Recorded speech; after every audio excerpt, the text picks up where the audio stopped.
हम लोगों के बीच में प्रोफेसर सुपिंदर कौर मैडम है, जो पंजाब यूनिवर्सिटी से हैं, हेड ऑफ द डिपार्टमेंट। क्योंकि भारत का संविधान इस देश का सबसे बड़ा कानून है और कानून के क्षेत्र से मैडम का स्पेशलाइजेशन है, हम लोग उनके पास सीधे चलते हैं कि 26 जनवरी 1950 को इस देश में सबसे बड़ा कानून लागू होता है, वो है भारत का संविधान। तो जो इस विषमतावादी जाति आधारित जो समाज रहा है हम लोगों का, जो मिला भारत के संविधान को प्रभावी होने के बाद, उसमें लेजिस्लेशन की क्या भूमिका रही, विधायिका की क्या भूमिका रही है और सुप्रीम कोर्ट और हाई कोर्ट की क्या भूमिका रही है, इस विषय में हम उन लोगों के पास सीधे हम लोग प्रोफेसर सुपिंदर कौर मैडम के पास चलते हैं। बहुत ही जागरूक लेडी हैं और पूर्ण विश्वास संवैधानिक मूल्यों पे है और काफी अपने स्तर से और अपने आसपास के एरिया में चेंज करने में विश्वास करती हैं, जो कि संविधान की मूल आत्मा है। जी मैडम, प्लीज।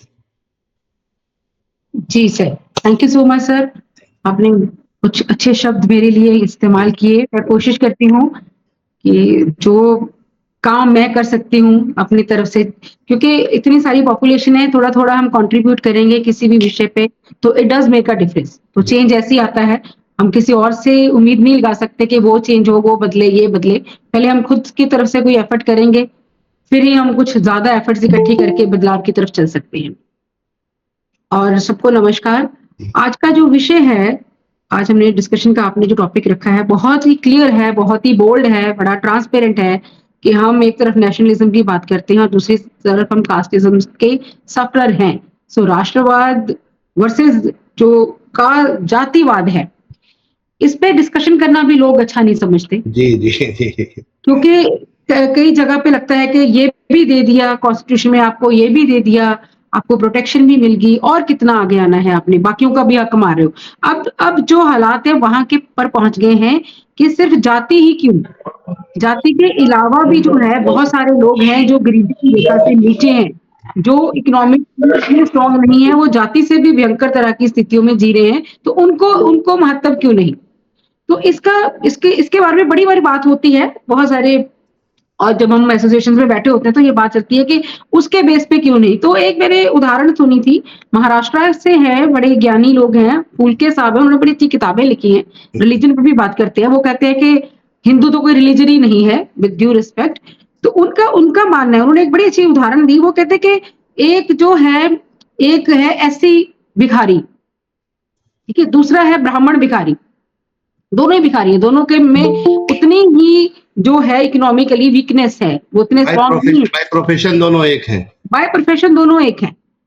पर जब वो एक ब्राह्मण भिक्षा मांगने जाता है किसी के घर में, तो उसके चरण धो के फिर उसकी झोली में भिक्षा डाली जाती है। जब कोई जाति का बदला जाता है, शूद्र जाता है, तो उसको बहुत दूर बिठाया जाता है, अपने घर के बर्तन में भी पानी नहीं दिया जाता, अभी भी, आज भी। तो इसीलिए अभी तक जाति पे बात करना बार-बार जरूरी हो रहा है, क्योंकि हम 1950 से लेके रादर मैं तो कहूंगी 1948 में जब आर्टिकल अमेंडमेंट्स, उसको शुरुआती दौर में 11-13 लोग बैठे थे बाबा साहब के साथ, वहां से वही डिस्कशन चली थी, जो अनटचेबिलिटी पे आर्टिकल 11 से शुरू किया कि अनटचेबल जो है वो बॉर्न अनटचेबल हैं, फिर वो मरते भी अनटचेबल हैं। बाबा साहब ने बहुत बड़ी बात तब कह दी थी। उन्होंने कहा कि दुकानों में उनको जाने की आपने अनुमति दे दी, उनको होटलों में बराबर खाने का दे दिया, सैलून में वो बराबरी पे जा सकते हैं, ये कर सकते हैं, छोटी छोटी बातों पे उन्होंने कहा कि यहाँ पे उनको बराबरी मिलेगी, तब वो बराबर अपने आप को समझना शुरू करेंगे। इसलिए उनको इंक्लूसिव रखा जाए, एक्सक्लूड ना किया जाए। गांव में अगर एक स्कूल है तो उसमें सारे बच्चे पढ़े, उनके लिए विशेष तौर पर स्कूल ना खोला जाए। इंक्लूसिविटी की बात हुई, इंक्लूसिवनेस की बात हुई। उसी इंक्लूसिवनेस के लिए हम अभी तक लड़ रहे हैं। सुप्रीम कोर्ट भी बार-बार जो है कि एफर्मेटिव एक्शन की बात करती है। सुप्रीम कोर्ट ने एक बैलेंस करने की कोशिश करी है कि कास्ट बेस्ड डिस्क्रिमिनेशन को जो है बार-बार एक कॉन्स्टिट्यूशनल गोल्स के साथ मिला के उसको आगे आगे जो है अप्लाई करने की कोशिश में सुप्रीम कोर्ट दिन रात लगी रहती है, चाहे वो कोई भी मुद्दा हो। रिसेंटली 2024 में भी जजमेंट आई, मैं बार-बार 2-3 केसेस पे बात करूंगी जो कि बहुत ही प्रोमिनेंट है, लैंडमार्क केसेस हैं। उससे पहले एक उदाहरण और मैं बात करूंगी, बाबा साहब के बारे में बात करूंगी। अरुण शौरी की मैंने एक बुक पढ़ी, आपने भी वो किताब पढ़ी होगी शायद, उसमें उसने लिखा है कि हमने हमने उनको फॉल्स गुरु मान रखा है। वो बाबा साहब इज अ फॉल्स गुरु। वो कहते क्यों? वो कहते हैं उन्होंने फ्रीडम फाइटिंग में तो उनका कोई कंट्रीब्यूशन नहीं है, उनका पॉलिटिकल फ्रीडम में कोई कंट्रीब्यूशन नहीं है, वो तो सोशल फ्रीडम के लिए लड़ रहे थे। सोशल फ्रीडम के लिए क्यों लड़ रहे थे? क्योंकि वो एक डेफिशिएंट सोसाइटी में उन्होंने जन्म लिया, उस डेफिशिएंट सोसाइटी को में उन्होंने सफर किया। इतने हाईली एजुकेटेड, जो आज तक उनका रिकॉर्ड है, उनके बराबर की किसी के पास डिग्रियां नहीं है। इतने हाईली एजुकेटेड बंदे ने इतना सफर किया, उसके बाद भी उनको जब जब फ्रीडम फाइटिंग के टाइम पे भी उनको एक ग्रुप ज्वाइन करना था, एक तरफ गांधी थे, नेहरू थे, उनके लिए बहुत ही बड़ी एक आपत्ति का समा था वो, तो वो किसको ज्वाइन करें? उनको रिलीजन में जाना था, वो सिखिज्म की तरफ भी आए, पर वो बुद्धिज्म की तरफ चले गए। क्योंकि मैं ऐसे किसी का नाम नहीं लूंगी, तो सिखों में भी था कि अगर ये पूरी जाति जो है उसमें आ जाएगी तो उनका एक संगठन ज्यादा स्ट्रांग हो जाएगा। एक पोलिटिसाइजेशन ऑफ रिलीजन भी था। उन्होंने रिलीजन के लिए भी फाइट करा, उन्होंने अपनी अपनी एक जगह बनाने के लिए भी फाइट करा। उनके, हम कहते हैं हाथी के पैर में सबका पैर, उनकी बात जब हम कर रहे हैं, मैं पूरी क्लास की बात कर रही हूँ, पूरी सोसाइटी की, पूरी एक जाति की बात कर रही हूँ कि उन्होंने तब से वो लड़ना शुरू किया। तो उनका जो है वो सोशल फ्रीडम के लिए लड़ते रहे। आज भी अगर हम दोबारा इस मुद्दे पे बात कर रहे हैं, हम सोशल फ्रीडम की ही बात कर रहे हैं। सुप्रीम कोर्ट में अगर बार बार बात करती है, मैं ये कहना चाहती हूँ पिछले 70-50 सालों में हम नहीं बदले हैं। हमारा हर टॉपिक इसी बात पे आ जाता है कि हमें और साल लगेंगे, और साल लगेंगे। ये जो शुरुआत हुई थी, ये 1948 में जब कॉन्स्टिट्यूंट असेंबली के 13 मेंबर इंक्लूसिव ऑफ बाबा साहब बैठे थे, तब वहां से शुरुआत हुई थी। आर्टिकल 11 की बात से बात शुरू हुई। तो आज अगर हम रिसेंट जजमेंट देखें 2024 की सुप्रीम कोर्ट की, the name of the case is Sukanya Shanta versus union of India. आप हद देखें, ये जो सारी ब्रीफिंग अगर हम इस केस की पढ़ते हैं, फैक्ट्स पढ़ते हैं, तो वो फैक्ट्स रोटेट करते हैं अराउंड जो प्रिजनर्स हैं इन द जेल, वहां भी कास्ट बेस्ड उनको काम दिया जाता है। अब जब 1930s के करीब बॉम्बे में कपड़ा मिल शुरू हुई थी, वहां भी ये एक मुद्दा उठा था कि जब कपड़ा मिल में एक अलग अलग सेगमेंट थे, एक सेगमेंट था जहां पे वो धागे को थूक लगा के जोड़ा जाता है। जी जी। तो उस सेगमेंट में, उस सेक्शन में, उस ब्रांच में जो शूद्र थे उनको काम नहीं दिया जाता था, क्योंकि उनका थूक जो है वो कपड़े को टच करेगा, आगे जाके कपड़े की बनतर में, कपड़े में, मतलब उनका एक जो है थूक लग जाएगा जो कि भ्रष्ट कर देगा पूरे कपड़े को। इतनी पुरानी बात है। सेम बात यहाँ पे आ रही है। जो एक क्रिमिनल है जिसने क्राइम किया, जब वो प्रिजन में जा रहा है, जेल में है, वहां पे भी इसी मुद्दे पे बात हो रही है कि उसको जाति के आधार पे ही काम दिया जाएगा, जाति के आधार पे उसको कोई सेल में रखा जाएगा, जाति के आधार पे उसके साथ सारा कुछ होगा जो आम बंदे के साथ भी होता है। सो 2024 में सुप्रीम कोर्ट ने इस पे एक हाईलाइट दिया। The name of the case is Sukanya Shanta versus union of India. Here supreme court declared caste based segregation in prisons is unconstitutional. The apex court also ruled that assigning cleaning, sweeping work based on caste violates Article 14, it means equality, Article 15, discrimination, Article 17, untouchability, Article 21, dignity, Article 23, forced labor. So it is here required, apex court said, it is required to mandate the deletion of caste from at least labor, अगर कहीं और नहीं कर सकते। This is recently in 2024. So supreme court ने 3-4 segments में ना cast को, रिजर्वेशन को, कास्ट बेस्ड डिस्क्रिमिनेशन को बैलेंस करने की कोशिश करी है। हम लोगों के भारत के संविधान में कहा जाता है कि supreme court is the guardian of constitution of India. क्या सुप्रीम कोर्ट में भी जातिवाद है? बिल्कुल है। रिसेंट एग्जांपल आप देखें, हमारे जो फॉर्मर चीफ जस्टिस थे सूर्यकांत जी से पहले, गवई साहब, वो अपनी सीट पे बैठे थे। चीफ जस्टिस ऑफ इंडिया से ऊपर कोई पोस्ट नहीं है। After the president of India it is chief justice of India. So when he was sitting over there, one of the एक वकील ने वहां पे उनके सामने जूता थ्रो किया। आपने देखा, अगर वह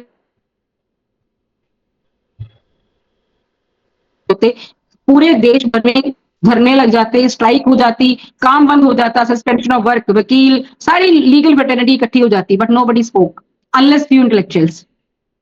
इससे ऊपर तो कुछ नहीं है जी, इससे ऊपर तो कुछ नहीं है। कारण क्या है सुप्रीम कोर्ट में जातिवाद की? क्या एंट्री लेवल है या उनके संख्या बल नहीं है? ये तो हम रीसेंट एग्जांपल की बात करें, उसके बाद आप सिलेक्शन देख लो। जब सिलेक्शन की बात आती है, जो जाति का जज डिक्लेयर होता है, जाति का जज क्लियर करता है पेपर, उसके मार्क्स हमेशा ही कम लगाए जाते हैं, मेरिट बेस्ड हम बात करते हैं। उसको फिर इंटरव्यू में मार्क्स कम दिए जाते हैं क्योंकि वहां पे ज्यादा क्लियरली पता चल जाता है। उसके बाद प्रमोशंस में उसके साथ हमेशा से ही डिस्क्रिमिनेशन होता है, वो लोअर लेवल से ही रिटायर हो जाता है, आगे उसकी एलिवेशन नहीं होती, आगे सुप्रीम कोर्ट तक जाने के लिए, फिर चीफ तक जाने के लिए तो एक ऑलरेडी ग्रुपिज्म है, और वो एक हायर एलीट क्लास ने एक हायरार्की और ग्रुप्स बना रखे हैं, जिसमें हार्डली है, रेयरली है कि कोई जाति का बंदा एंटर कर पाता है और अपनी एक पोजीशन जो है वहां पे बना पाता है। तो ये तो हमारे न्यायालय का हाल है, जी। तो उनसे हम एक जस्टिस एक्सपेक्ट करते हैं। और दूसरी बात है, ये जो जाति है, जाति आज की तो है नहीं, हमें पता भी नहीं है कि जाति किसने बनाई, सुप्रीम कोर्ट को भी नहीं पता कि कास्ट किसने बनाई।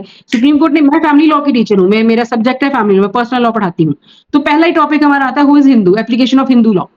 तो वहां पे हम जो किताबों से इकट्ठा करके जितना हमें पता चला, हम पढ़ते हैं कि वेदास में ही जो है 4 वर्ण है, वर्ण सिस्टम जो है उसमें शूद्र वन ऑफ द वर्ण है, इंक्लूड किया गया है। तो उनपे भी जो है जी हिंदू लॉ जो चाहे कोडिफाइड है अनकोडिफाइड है वो अप्लाई होता है। तो फिर भी 1966 में शास्त्री वर्सेस मूलदास की जब केस का हम रेफरेंस देते हैं, justice Gajendragadkar, he was a thorough intellectual person, legal literature के वो माहिर थे, उनको ज्यूरिस्टिक कहा जाता है लीगल लिटरेचर में। उनकी इतनी रिसर्च थी जाति पे, हिंदुइज्म पे, रिलीजन पे, कास्ट पे, श्रेणियों पे, हर तरह की उनकी बहुत अच्छी रिसर्च थी। तो वहां जब फैक्ट्स देखते हैं हम उस केस के, उसमें यही था कि जो शूद्र था उसको एक हायर कास्ट के मंदिर में एंटर होने से मना किया जाता है। ये 66 की बात कर रहे हैं, अभी हम सबरीमाला को नहीं भूल सकते, फिर से वही चीजें हो रही हैं, खत्म तो नहीं हुई अगर हम एक लाइजन करके देखें बातों को।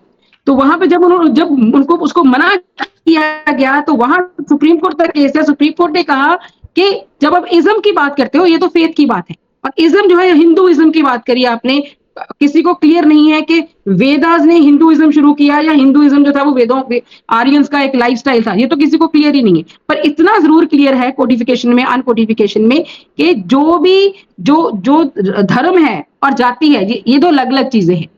एक धर्म में बहुत सारी जातियां हो सकती हैं, और अलग अलग ये जो इज्म है, बुद्धिज्म है, जैनिज्म है, सिखिज्म है, उनके फॉलोअर्स हैं, कास्ट सब कास्ट है, फिर वो सेक्ट्स हैं, सब सेक्ट्स हैं, मठ्स हैं, डेराज है, सब डेराज हैं। ये सारा एक फेथ है। जैसे जैसे गुरु नानक हुए, विवेकानंद हुए, दयानंद हुए, अम्बेडकर जी हुए, उन्होंने जब जब रिफॉर्म्स की बात करी तो एक नया फेथ डेवलप हो गया, तो कोई भी किसी फेथ को जो है वो फॉलो करता रहा।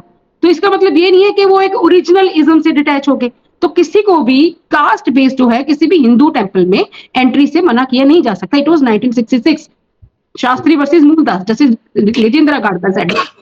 उसके बाद भी उसका सुप्रीम कोर्ट से ऊपर कुछ नहीं है, बार बार बात करते हैं।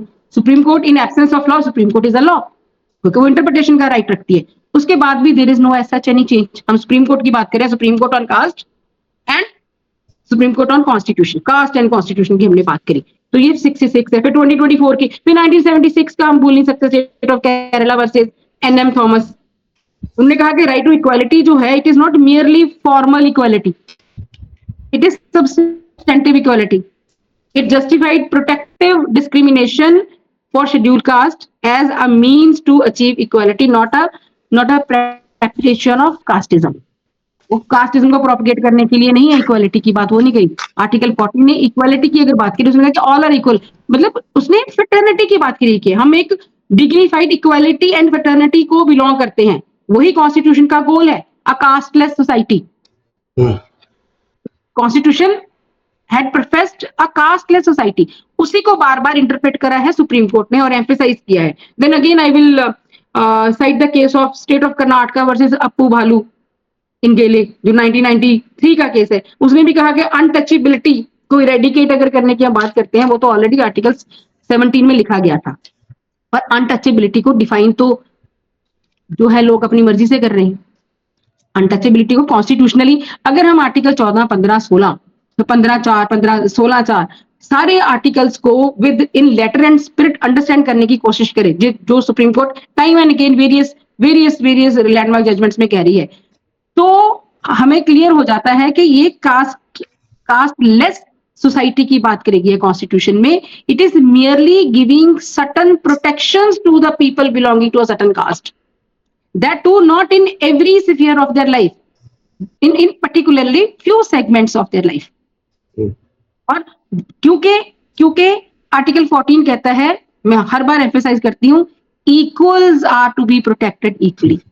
इसका मतलब अनइक्वल की बात अगर हम करेंगे, अनइक्वल तो जो है वो पब्लिक एंड प्राइवेट लाइफ में तो अनइक्वलिटी है ही है, फाइनेंशियल लाइफ में तो अनइक्वलिटी है ही है। तो जो अनइक्वल है उस पे आर्टिकल 14 रीजनेबल क्लासिफिकेशन की बात करता है। तभी आगे जो है आर्टिकल 15 में जो है no discrimination on the basis of gender, caste, creed, sex etcetera had come. Then article 16 has been included with the objective of giving equal opportunity of work in any profession. Article 25 ने भी बात करी कि religion भी choose कर सकते हो। अब रिलीजन पे बात करते हैं।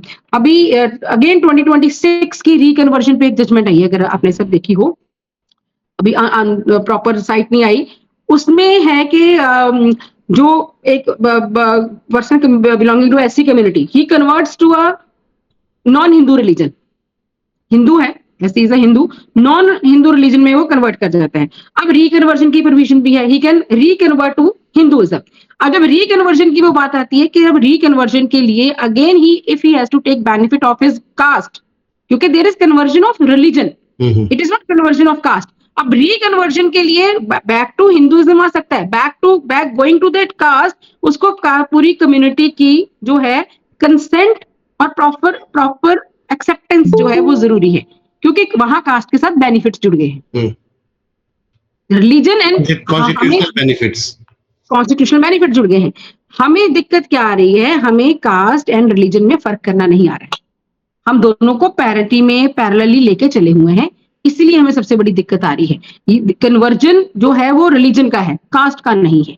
सुप्रीम कोर्ट ने बड़े सारे केसेस में ये बहुत बार रीट्रेट किया हुआ है। और यहाँ रिकन्वर्जन की जब बात है, वो कहते हैं रिकन्वर्जन के लिए, टू माई ऑब्जर्वेशन, ये जो है to going back to same religion is allowed, but going back to the same caste, क्योंकि उसी हिंदू कास्ट से ही तो वो कन्वर्ट हुआ था तो नॉन हिंदू रिलीजन। एक कास्ट थी उसकी, एक रिलीजन था, Hindu was his religion, caste was Shudra, तो वहां से वो कन्वर्ट हो गया टू नॉन हिंदू रिलीजन, उस मुस्लिम में। अब वापस वो अगर हिंदुइज्म में रिकन्वर्ट हो रहा है, तो वापस वो रिकन्वर्ट जो है वो अपनी कास्ट में ही होगा, ऑटोमेटिकली नहीं है। तो वहां पे इसको इतना स्पेसिफाई क्यों किया जा रहा है, फिर कास्ट को वहां से एक्सक्लूड क्यों किया गया, जबकि हम if we will go back to again constituent assembly, बार बार जो बात हो रही है वो इंक्लूसिवनेस की है। तो यहाँ हम जहां जहां सेग्रीगेशन लेके जाते रहते हैं, उतना हम जाति को कठिन करते रहते हैं, समझने के लिए भी और अप्लाई करने के लिए भी। ये भी रिसेंट डेवलपमेंट अभी चल रही है रिकन्वर्शन पे। Then I will also cite one more, Indira Sawhney को हम नहीं भूल सकते। इंदिरा साहनी जो मंडल कमीशन केस की हम बात करते हैं, इंदिरा साहनी का जो केसेस है मैडम, ये लैंडमार्क जजमेंट रहा और भारत को एक नई दिशा देती है ये जजमेंट। लेकिन ये जो 50-50 का जो फॉर्मूला आया इसमें, ये कहाँ से आया? ये जो 50-50 का फॉर्मूला आया सर, ये उसके बाद की डेवलपमेंट है।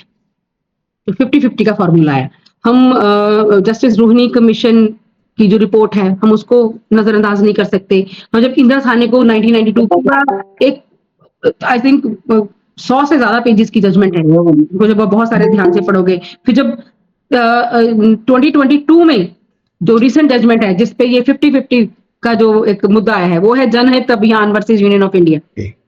उसने 1992 जो इंदिरा साहनी थी उसको कॉन्सोनेंस में लेने की बजाय उसने उससे थोड़ा डिविएट किया।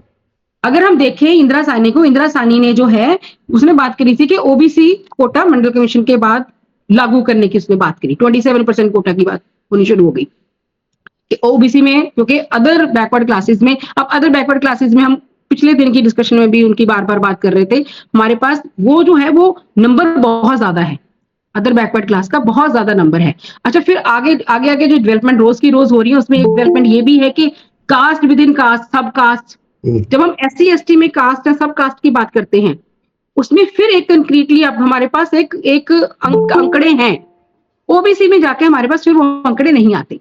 अब जो 50-50% की बात की उसने ऑल टुगेदर डिफरेंट बात करी है, जहां से जातीय जनगणना इस समय की सबसे बड़ी मुद्दा है इस मुल्क की। बिल्कुल है। सुप्रीम कोर्ट के जब तमाम जजमेंट्स आते हैं कि सफिशिएंट या उनके रिप्रेजेंटेशंस नहीं है, तो उनका कहा जाता है सुप्रीम कोर्ट के द्वारा कि आपके पास कोई डाटा नहीं है। तो क्या कारण है कि इतनी सरकारें बनी इतनी राज्यों में और कोई डेटा आज तक कलेक्ट नहीं कर पा रहे हैं ये लोग? इसके पीछे क्या कारण हो सकता है? सर, अगर आप जनहित अभियान versus union of India 2022 supreme court को ध्यान से पढ़ेंगे ना, उसने 3-4 चीजें बड़ी अच्छी से हाईलाइट करी हैं। जी। उसने एक तो जो हमारी 103rd कॉन्स्टिट्यूशन अमेंडमेंट एक्ट 2019 में आया था, उसने कहा था कि 10% reservation should be reserve for EWS, economically weaker section. अगर 1992 इंदिरा साहनी ने ओबीसी इंट्रोड्यूस कर दिया था मंडल कमीशन के बाद, तो एक और डेवलपमेंट 22 में जो हम जनहित अभियान केस की बात करते हैं, उसने कहा कि इकोनॉमिकली वीकर सेक्शन की बात होनी चाहिए and 10% reservation bye 103rd amendment जो 2019 में आई, उसने दे दी उसको। अब आगे जो है जनहित अभियान ने बात करी कि टोटल रिजर्वेशन का जो 50% कैपिंग, उसने बात कर दी 50% cap on total reservation established in Indira Sahni. Indira Sahni ने 27% ओबीसी कर दी थी, ऑलरेडी एससी एसटी की जो रिजर्वेशन है वो फिक्स थी एज पर कॉन्स्टिट्यूशन। इसने उससे फार आगे जाके काफी एडवांस स्टेप लेके जनहित अभियान ने कहा there must be 50% of capping on total reservation established in Indira Sawhney, particularly उसको पॉइंट आउट किया गया है। देन उसका मतलब था, जनहित अभियान का पर्पस क्या था, वो कहते ऐसे जो है हम शायद जातिवाद को कम कर पाएंगे जब हम इकोनॉमिकली वीकर सेक्शन में भी उसको लेकर आएंगे। बट इकोनॉमिकली वीकर सेक्शन अलग 10% कोटा है, इसका मतलब यही नहीं कि मैं शेड्यूल कास्ट भी हूं, मैं इकोनॉमिकली वीकर सेक्शन भी हूं तो मैं दोनों बेनिफिट ले लूंगा। तो मुझे ये टू सम एक्सटेंट ये चीज जो है वो वाजिब भी लगती है, क्योंकि हम लॉ में लीगल बार पढ़ते हैं, one can not take advantage of two things at one time. ये बार है, ये लीगल बार है। तो हम दो बेनिफिट, कॉन्स्टिट्यूशनल दो बेनिफिट नहीं ले सकते। मैं माइनॉरिटी में बेनिफिट ले सकती हूँ तो मैं एससी में बेनिफिट नहीं ले सकती। एक सिंगल गर्ल चाइल्ड का भी कोटा आ रखा है। अब जब मेरिट बनती है तो उसका अगर कैटेगरी में नहीं आया तो सिंगल गर्ल चाइल्ड में आ जाता है। इसमें ऑब्जेक्शन आनी स्वाभाविक है, पर उस ऑब्जेक्शन को जब आप टोटलिटी ऑफ सर्कमस्टांसेस में देखोगे तो उसमें ऑलरेडी क्रीमी लेयर जो है प्रोहिबिट कर रखा है। इशू ये है कि क्रीमी लेयर को लेके 50% कैपिंग को लेके 10% ईडब्ल्यूएस को लेके कंप्लीटली ना तो सुप्रीम कोर्ट कुछ तय कर पाई है, ना कॉन्स्टिट्यूशन में कोई अमेंडमेंट आई है। क्रीमी जब जहां ओबीसी की बात आती है, अब ओबीसी का सबसे बड़ा मुद्दा क्या है सर, ओबीसी में वो 3 साल के लिए एक आप सर्टिफिकेट बना सकते, 3 साल के बाद रिन्यू होना होता है, क्योंकि वो शफलिंग चलती रहती है कि ओबीसी से बीसी, बीसी में से जनरल, जनरल से फिर बीसी, क्योंकि स्टेट वाइज वो डिफरेंशिएट करता है, वेरिएट करता है। 3 साल के लिए सर्टिफिकेट एलिजिबल है वो। अच्छा, जो परसेंटेज को जिस तरीके से रेशियो दिया गया है, उसका इफेक्टिवनेस सर्विस सेक्टर में या जहां जहां पॉलिसीज बनी हैं, क्योंकि political reservation schedule caste schedule tribe को जिस तरीके से मिला, उसके उस प्रोपोर्शन में असेंबली में या पार्लियामेंट में लोग पहुंच जाते हैं। लेकिन ठीक इसके विपरीत अगर हम लोग देखते हैं तो सेंट्रल सर्विसेज हो चाहे स्टेट सर्विसेज हो, और खास करके उसमें भी जो पैरामेडिकल स्ट्रक्चर में जो एक अपर स्ट्रेटा है, वहां पर जाते जाते जो ये बेनिफिट्स होते हैं वो खत्म जैसा क्यों हो जाता है? उनकी जो आबादी है या उनके जो रिप्रेजेंटेशंस हैं वो धीरे धीरे जाके गौड़ हो जाते हैं या वो रह जाते हैं, पीछे रह जाते हैं, उनकी संख्या वहां ना के बराबर मिलती है। और लगातार कुछ वर्षों से इस पे बहुत ज्यादा पॉलिटिकल डिबेट्स भी चल रही हैं कि जैसे ACS additional chief secretary rank के हों या एडीजीपी रैंक के आईपीएस हो या प्रिंसिपल चीफ कमिश्नर्स हो आईआरएस सर्विसेज में, जो भारतीय सेवाएं हैं हमारे यहाँ, जो टॉप क्लास की सर्विसेज हैं, उसमें ये कॉन्स्टिट्यूशनल मैंडेट होने के बाद भी, कानून बनने के बाद भी उस प्रोपोर्शन में वहां तक लोग नहीं पहुंच पाते हैं। इसका क्या कारण है? सर, यहाँ पे ना मैं 2024 का एक और केस लो है, state of Punjab versus Devendra Singh, site करूंगी मैं यहाँ पे। 7 जजेस बेंच डिसीजन है, आपने जरूर पढ़ा होगा। 7 जजेस बेंच ने अलाउ किया कि जो सब क्लासिफिकेशन है within schedule caste by over ruling E V Chinnaiah जो 2005 में आया था, उसको ओवररूल करा 7 जजेस बेंच ने। एंड कोर्ट ने कहा, आर्ग्यू दैट सुप्रीम जो एससीज हैं, शेड्यूल कास्ट हैं, are not a homogeneous group and states can provide separate quotas to more disadvantaged subcaste within scheduled caste list to achieve substantive equality। ये substantive equality की बात आ गई है। तो इसको जो है, अब जब 2 चीजें हैं, एक तो लॉ बना हमने लॉ को क्लियरली पढ़ा, हमें लॉ अप्लाई करना नहीं आया, we went to supreme court कि सुप्रीम कोर्ट के पास पावर है to interpretation, to give the interpretation of the law. Supreme court ने इंटरप्रेट किया, सुप्रीम कोर्ट ने यहाँ पे इंटरप्रेट करके कह दिया कि जो शेड्यूल कास्ट है, हम आपने भी कहा यहाँ पे कोटा विद इन कोटा भी है, एक कंक्रीट या होमोजेनियस ग्रुप नहीं है, तो सब कोटास को मद्देनजर रखते हुए सब्सटेंटिव इक्वालिटी की बात करी जाए। अब ये जो वर्ड सब्सटेंटिव इक्वालिटी है, इट इज सब्जेक्ट टू, जो बार बार सुप्रीम कोर्ट ने कहा कि we need to have a affirmative action. इन दोनों को क्लब नहीं किया, सब्सटेंटिव इक्वालिटी को एंड एफर्मेटिव एक्शन को। अब आपके सवाल पे आती हूँ। अब जब हमने प्रमोशंस की बात करी, एक सेट ऑफ जो सर्विसेज आपको दिखेंगी, क्लैरिकल, सुपरिंटेंडेंट, किसी भी ब्रांच में आपको मेजॉरिटी ऑफ जो है शेड्यूल कास्ट मेंबर वहां पे दिखेंगे, एसटीज भी होंगे as per the quota given to them, वो भी होंगे। आगे बात आ जाती है, एक प्रमोशनल पोस्ट होती है, एक डायरेक्ट पोस्ट होती है। डायरेक्ट पोस्ट जो है वो कहते हैं हम मेरिट बेस कर रहे हैं, वहां पे मेरिट के टाइम पे ही, हम पहले भी बात कर रहे हैं कि जुडिशरी में भी वो मेरिट कभी दिखी ही नहीं। अभी भी जब कोई बच्चा, दलित बच्चा टॉप करता है, उसके साथ दलित लगा दिया जाता है, कोई कुछ अचीव करता है उसके साथ वो अचीवमेंट के साथ पहले लिखा, रिक्शे वाले का दलित बच्चा, मतलब वो लिखा जाता है। तो वो उसके मेरिट के साथ उसकी कास्ट हमेशा से साथ साथ ही रहती है, वो कभी जो है डिटैच हुई नहीं। एक बड़े बुद्धिमान हमारे प्रोफेसर हैं, उन्होंने कहा कि आपको अपनी आइडेंटिटी डिस्क्लोज नहीं करनी चाहिए। अपनी आइडेंटिटी डिस्क्लोज नहीं करनी चाहिए, मतलब कास्ट इज आइडेंटिटी देखा जाए तो। देखो रिलीजन सबसे वीकेस्ट पॉइंट है हमारे कंट्री में, हम कभी भी लड़ पड़ते हैं रिलीजन के नाम पे। मैं कह रही हूँ उससे भी जो क्रूशियल पॉइंट है वो कास्ट है। कास्ट, बहुत सारे लोग कॉन्फिडेंट ही नहीं है अपनी कास्ट को एक्सपोज करने में, वो बताना ही नहीं चाहते, उनको लगता है कि the moment it shall be told वो बायसनेस में आ जाएंगे, उनको जो है उनको उनके साथ डिस्क्रिमिनेशन के साथ क्या फियर साइकोसिस भी रहता है क्या, जैसे कि सरनेम ना बताना, वो कॉन्फिडेंस जो है वो डेवलप ही नहीं होता जी, कॉन्फिडेंस ही नहीं डेवलप होता, कॉन्फिडेंस नहीं डेवलप होता सर। अब हम लोग ना हॉस्टलों में पढ़े हैं, हमने देखा है, ग्रुप्स में बैठते हैं, तो सबसे पहली जो आज से 30 साल पहले भी एक ही बात पूछी जाती थी कि आप सर नेम क्या लगाते हो, आपकी कास्ट क्या है। आज भी लोग रिलक्टेंट नहीं है ये पूछने से। अच्छा, ये कास्ट पूछने वाले लोग किस कास्ट के होते हैं ज्यादातर? किसी भी कास्ट के होते हैं, किसी भी कास्ट के? एक तो सॉलिडारिटी में पूछते हैं कि अगर मैं भी आप ही के कास्ट पे तो हमारा ग्रुप बन जाएगा। एक अपर कास्ट के भी होते हैं जिनको लगता है कि इनसे पूछा जाए और थोड़ा उतना ही डिस्टेंस मेंटेन किया जाए, तो इसलिए लोग कास्ट आइडेंटिटी डिस्क्लोज करने से डरते हैं। लेकिन कास्ट एक तरफ जो है प्रिविलेज बना देती है आपको, और दूसरी तरफ दूसरा यही तो डाइकोटमी है। सोशल लाइफ में हम इसको छुपाने की कोशिश करते हैं, पर जहां कॉन्स्टिट्यूशनल बेनिफिट की बात आती है वहां हमें डॉक्यूमेंट्री वो एविडेंस देना पड़ता है जी।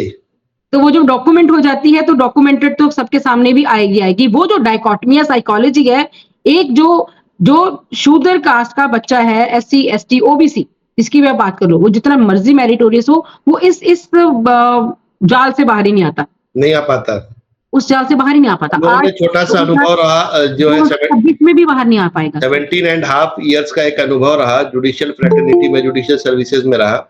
उसमें भी मैंने बहुत सीनियर्स को देखा कि वो अपनी जाति छिपा के रखते हैं, या जात की जहां बात आती है वो चुपचाप साइलेंट हो जाते हैं। और ये जो खतरा है, इसकी स्थिति इतनी, क्योंकि आप तो वहां से सर्टिफिकेट जमा करके आ रहे हो आप, और बहुत से लोगों को मैंने देखा, चाहे सिविल सर्विसेज, सिविल सर्वेंट्स हो, इवन चूंकि सर्विस में रहा तो सभी एक जिले की यूनिट के जो सबसे टॉप पोजीशंस होती हैं, चाहे वो जिलाधिकारी हो, चाहे जिले का कप्तान हो, चाहे CDO हो, चाहे जो भी अधिकारी हो जिले का टॉप, उसके साथ बैठने उठने का अवसर मिला। लेकिन मैंने बहुत लोगों को देखा कि वो अपनी जाति छिपा कर काम करते हैं। ऐसा क्यों है? यही बहुत बड़ी बात है सर। देखो, नहीं, आप ऑनेस्ट क्यों नहीं हो अपनी जाति के साथ? अगर आप जाति में आए, आपकी तो कोई अपनी रोल है नहीं। इसीलिए तो कॉन्फिडेंस नहीं बिल्ड होता जी, इसीलिए तो कॉन्फिडेंस नहीं बिल्ड होता। जब आप क्लियर हो, आपको पता है कि आपकी जाति यही है जी, और सबको पता है, तो आपको वहां पे कोई डर नहीं। आपकी जाति छोटी है या बड़ी है, इसमें आपका तो रोल नहीं है, नहीं पड़ता। एक सिंपल सी एग्जांपल साइट करूंगी। हमारे नेबर्स हैं, वो नवोदया में प्रिंसिपल थे, कहीं उनकी दूर पोस्टिंग होगी, नैनीताल की तरफ, उनकी रुद्रपुर की तरफ पोस्टिंग होगी, आज से 2 साल पहले की बात है। तो he was a wonderful person, caste से थे, शेड्यूल कास्ट थे, पर बहुत उनका नाम था अपनी ब्रांच में, बड़ा अच्छा नाम था। तो वहां पे अब छोटे शहरों, छोटी जगह पे 2 ही ऑफिसर होते हैं, एक तो डीसी होता है, एक जो सीएमओ है, और तीसरे वो प्रिंसिपल थे। उस शहर के 3 ही ऑफिसर थे। तो ये वहां पे ट्रांसफर हुए, उनको वहां पे खाने पे बुलाया गया। तो खाने पे जो वहां पे डीसी थे, उनकी मदर बैठी थी टेबल पे। उन्होंने कहा, कहते भाई आपका नाम बड़ा सुना है, आप भी बड़ा अच्छा काम करते हो। अब उन्होंने सीधा तो पूछा नहीं कि एक ऑफिसर है, जी। पर उन्होंने कहा कि आपसे पहले भी 10 साल पहले भी एक ना कहते बंदा यहाँ पे आया था इसी पोस्ट पे, था तो वो छोटी मोटी जात का। उन्होंने बड़े तरीके से बात करी, था तो कहते वो निक्की सुक्की जात का, पंजाबी में जैसे बोलते हैं, था तो निक्की सुक्की जात का, कहते पर उसने काम अच्छे किए। ये लोग भी कहते कभी कभी काम अच्छे कर लेते हैं। तो वो जो हमारे सज्जन थे वो बड़े बोल्ड थे। वो कहते माता जी देखो मैं रोटी खानी शुरू नहीं की हजे, हैगा मैं भी निक्की सुक्की जात दा ही हां, तुसीं कहो तो मैं खाना खा लवां तुहाडी प्लेट 'ਚ ਜਾਂ ना खाऊं। तो ही वेरी क्लियरली आस्क्ड कि देखो जी हूं मैं भी वही निक्की सुक्की जात से, आपकी प्लेट अगर भ्रष्ट हो रही है तो मैं अपनी प्लेट ले आता हूं। अगर आपको ऐसे लगता है, आपने मुझे खाने पे तो बुला लिया, पर आपको शायद मेरी जाति नहीं पता, मैं आपको अपनी मेरी जाति बता दूं, उसके बाद आप सोच के खाने पे बुला लेना। वो कहती नहीं नहीं पुत्र ऐसी कोई बात नहीं, मैं तो वैसे ही बात कर रही थी। ऐसे या वैसे जो है आपकी जाति पे कमेंट तो है, आपकी मैरिट को इग्नोर करके जाति जो है वो पहले लाई जाती है। इसीलिए जो आज की जनरेशन है वो तो इस बात को अलूफ ही रखना चाहती है कि इससे हम दूर ही रहें। और दूसरी बात है, अब जो हमारे आगे जो जनरेशन आ गई है उनकी स्कूलिंग इतनी अच्छी है। अच्छा वो हमारी कास्ट के लोग भी जो हैं, इस जनरेशन के लोग हैं, वो काफी फाइनेंशियली राइज भी कर गए हैं। इसलिए क्रीमी लेयर की भी बात तभी आनी शुरू हुई कि बार बार एक ही घर बेनिफिट क्यों लेता रहे। बड़ी अच्छी ऑब्जर्वेशन है, बड़ी अच्छी क्लासिफिकेशन है, क्रीमी लेयर अप्लाई होनी चाहिए। देखो प्रॉब्लम एप्लीकेशन पे आती है जाके, तो ये क्रीमी जो लेयर चेक कौन करता है। जी जी जी जो ये कॉम्प्लेक्स स्ट्रक्चर है सोसाइटी की, उसमें जाति की जो बात आ रही है वो टॉप लेवल पर भी जाने पर भी टॉप लेवल पे भी जाके भी आती है। कास्ट मैं अपनी बात कॉन्शियसनेस उनके अंदर है। मैं सर अपनी बात करती हूँ। जी हम यूनिवर्सिटी में हैं, पूरे डिपार्टमेंट, हमारे डिपार्टमेंट का जो लॉ डिपार्टमेंट है, डिपार्टमेंट का नाम है डॉक्टर भीमराव, बाबा भीमराव अंबेडकर हॉल। जी आपको पूरी बिल्डिंग में किसी एक भी ऑफिस में, किसी एक भी कमरे में बाबा साहब की पिक्चर लगी हुई दिखेगी। मैंने देश भर में और भी लॉ इंस्टीट्यूशंस देखे हैं जिनका नाम बाबा भीमराव अंबेडकर इंस्टीट्यूशंस है, वहां बड़े बड़े स्टैचू लगा रखे हैं। कुछ और नहीं तो एक बड़े ऑफिस में स्टाफ रूम में उनका एक बड़ा फोटो लगाई जाती है, पर हमारे वहां पे नहीं लगा रखी, एक्सेप्ट मेरे कमरे में लगी हुई है। तो मेरे ऑफिस में जब कोई आता है तो पहले वो फोटो देखता है, तो उनको पहली ज्ञान जो है वो हो जाता है कि डॉक्टर भीमराव अंबेडकर साहब तो जाति से नफरत करते नहीं थे, वो तो उस विचारधारा से नफरत करते थे जो असमानता या इनइक्वालिटी पे आधारित थी। असमानता की बात करते थे, वो तो और असमानता भारत का संविधान उसकी भी रक्षा करता है जो भारत के संविधान से नफरत करता है। तो सर जाति को समझने के लिए पहले बाबा भीमराव अंबेडकर को समझना जरूरी है, उनकी राइटिंग्स पढ़नी जरूरी है। क्या आपको ये नहीं लगता, हम लोग एक बार फिर से इस पर चर्चा किए थे कि डॉक्टर भीमराव अंबेडकर साहब को जो इस देश के खास करके जो वीकर सेक्शंस के इंटेलेक्चुअल्स थे या लीडर्स थे या जो भी समाज का नेतृत्व कर रहे थे, उन्होंने 76 वर्षों में डॉक्टर भीमराव अंबेडकर साहब को एक दलित नेता के रूप में इस मुल्क में एस्टैब्लिश कर दिया है। बिल्कुल बिल्कुल कर दिया है। उनको उनको अब भीमराव अंबेडकर जी के नाम पे तो पॉलिटिक्स भी होती है, मैं तो बार बार कहती हूँ। कभी तो वो सबके हो जाते हैं कि वो तो कॉन्स्टिट्यूशन के मेकर हैं। उन्होंने कहीं कहीं भी जाति की तो बात करी नहीं थी। एक जगह भी उनके पूरे जीवन काल में कोई भी ऐसा उदाहरण नहीं मिला। अगर उन्होंने सोशल फ्रीडम की बात करी, उन्होंने उस सोशल फ्रीडम की बात करी कि पहले सोशल लेवल पे समानता होनी चाहिए, फिर ही आप आगे की बात करिए। ये बेसिक है, ये जैसे रोटी कपड़ा मकान की हम बात करते हैं, ये सोशल फ्रीडम बेसिक था। उन्होंने सोशल फ्रीडम की बात करी, नहीं तो अगर जो उन्होंने इतना बड़ा कॉन्स्टिट्यूशन लिख लिया, वो तो आधा कॉन्स्टिट्यूशन जाति पे बना सकते थे। उन्होंने अगर वुमेन की बात करी, चिल्ड्रन की बात करी, उन्होंने SC ST women, children, OBC हर तरह की बात करी।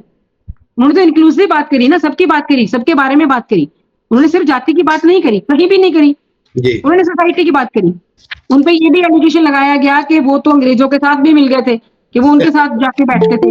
राउंड टेबल कॉन्फ्रेंस जब हुई, वो पहली वाली में भी नहीं, Nehru ji and all group पहुंचे, दूसरी में भी नहीं पहुंचे, उन्होंने सारी अटेंड करी, क्योंकि उनको वहां से एक एक्सपेक्टेशन थी कि शायद यहाँ सोशल इक्वालिटी का जो मुद्दा है ज्यादा अच्छे से पुटअप किया जा सके, उसको मैडम क्या लगता है आपको कि 76 वर्षों में जो भारत का संविधान इस देश का सबसे बड़ा कानून है, इस सफर में 76 इयर्स के सफर में कहां तक जो संवैधानिक व्यवस्था क्रिएट की गई, 76 इयर्स की जो जर्नी है उसमें हमने प्रियम्बल में समानता की बात कर दी हमने, आर्टिकल 14, 15, जी, 16, 17, 19 2, 19 1, आर्टिकल तो 46, प्रिएम्बल की जिम्मेदारी जो थी 46। भारत के न्यायपालिका पे थी, कार्यपालिका पे थी, विधायिका पे थी।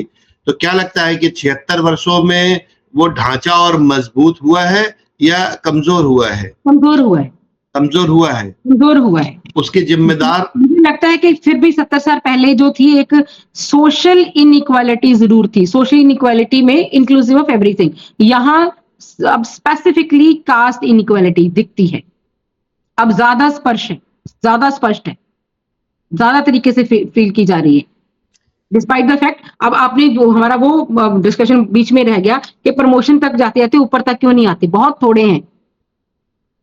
विमेन जी, की बात जब करते तब भी कहते कि ऊपर लेवल पे तो बहुत थोड़े हैं, जी, है ना। कास्ट की बात करते कि ऊपर लेवल पे बहुत थोड़े हैं, क्योंकि उनको वहां तक प्रमोट ही नहीं होने जी, दिया जी, जाता। सुइसाइडल जितना रेट ज्यादा है, एससी स्टूडेंट्स में, एससी एसटी स्टूडेंट्स में ज्यादा रेट है, ऑफिसर्स में है। अभी हरियाणा की एग्जाम्पल है पिछले साल की, ठीक है। तो बहुत जितने भी आप देखोगे क्यों है, क्योंकि उनको वो कॉन्फिडेंस जो है वो अचीव ही नहीं करने देते, despite every kind of merit in them.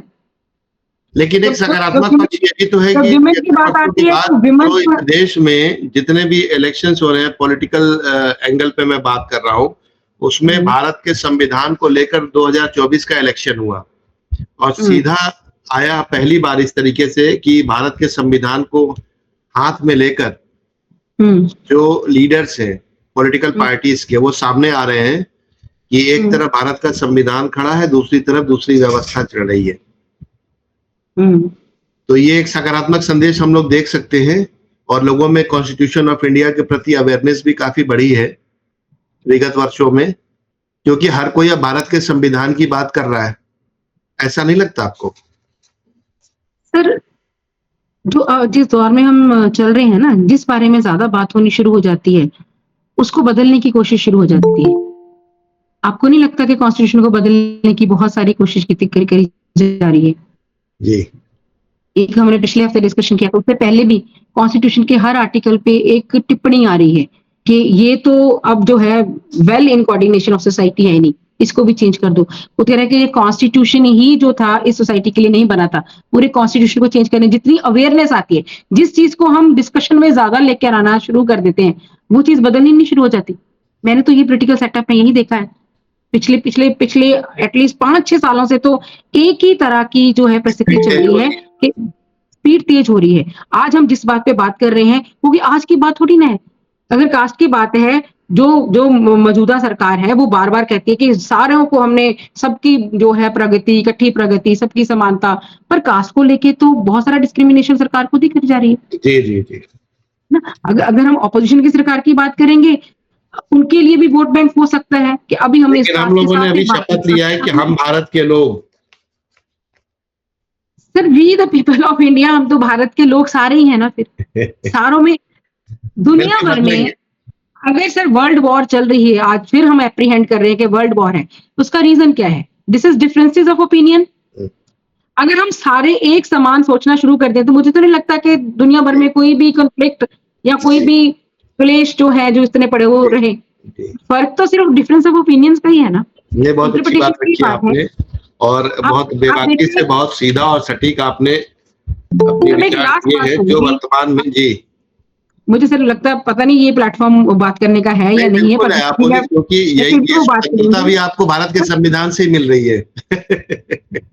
हमारे जो चीफ जस्टिस ऑफ इंडिया है, ऑनरेबल जस्टिस सूर्यकांत जी, जब वो चीफ जस्टिस बनने वाले थे, तो we since belonging to law fraternity we had high expectations from him. हमें था कि वो अभी बहुत अच्छा एक चेंज कॉन्स्टिट्यूशन में, संविधान में जो है सुजेस्ट कर सकते हैं bye achieving the goals of constitution, कि उनकी जजमेंट्स बहुत प्योर और बहुत ही फेयर आने वाली हैं। But we have lost that faith in him. The kind of judgments we are receiving every day, उसका कोई देश से, नेशन से कोई लेना देना नहीं है। जी, एक पीएल हमने फाइल करी, एक ऑर्गेनाइजेशन ने फाइल कर दी कि जो सड़कें हैं टूटी हुई हैं देश की, हम टैक्स पे करते हैं, कोई तरक्की नहीं हो रही, कोई डेवलपमेंट पे नाम पे सारा जो है एक तरह से खाना पूर्ति हो रही है। तो कोर्ट हमें आगे से क्या रिप्लाई दे रही है कि ये, अगर हम ये काम भी जुडिशरी करने लगेगी, ऑलरेडी इतना बैकलॉग है, इतना प्रेशर है, तो जो कंसर्न ब्रांचेस हैं वो क्या करेंगे? क्या करें? Can we expect this from न्यायालय? जी नहीं कर सकते ना। तो हम जिस कॉन्स्टिट्यूशन की बात करें उस कॉन्स्टिट्यूशन को मुझे लगता है उन्होंने देखना बंद कर दिया। जी जी जी जी। ये नया दौर है सर, नया भारत, नया भारत में। ये नया भारत है जो नया कॉन्स्टिट्यूशन की बात करेगा। जी पर we are bound by this constitution and we respect जी। utmost respect for the constitution we are having, क्योंकि उसकी वजह से आज बैठ के बोल पा रहे हैं, नहीं तो नए में तो शायद बोल भी ना पाएंगे। Thank you so much ma'am. जी सर, थैंक यू। बहुत बेबाकी से और बहुत सत्यता से अपनी बात आपने रखी है। लेकिन सारी ताकतें जो है वी द पीपल में जाएंगी, अगल बगल के मुल्कों में भी तमाम चीजें हो रही हैं, और जब लोग जगेंगे, और काम है पढ़े लिखे लोगों का, एजुकेटेड लोगों का, जागरूक लोगों को जगाना। बहुत बहुत शुक्रिया मैडम, बहुत आभार। जो इंडिपेंडेंट मीडिया है ना वो बहुत बड़ा रोल प्ले कर सकता है। अभी आएंगे हम लोग उस टॉपिक पे आएंगे, एक सर हैं हम लोग के नसीर साहब, वो इस पे बोलेंगे। ठीक है, ठीक है मैडम, बहुत बहुत शुक्रिया मैडम, बहुत बहुत आभार।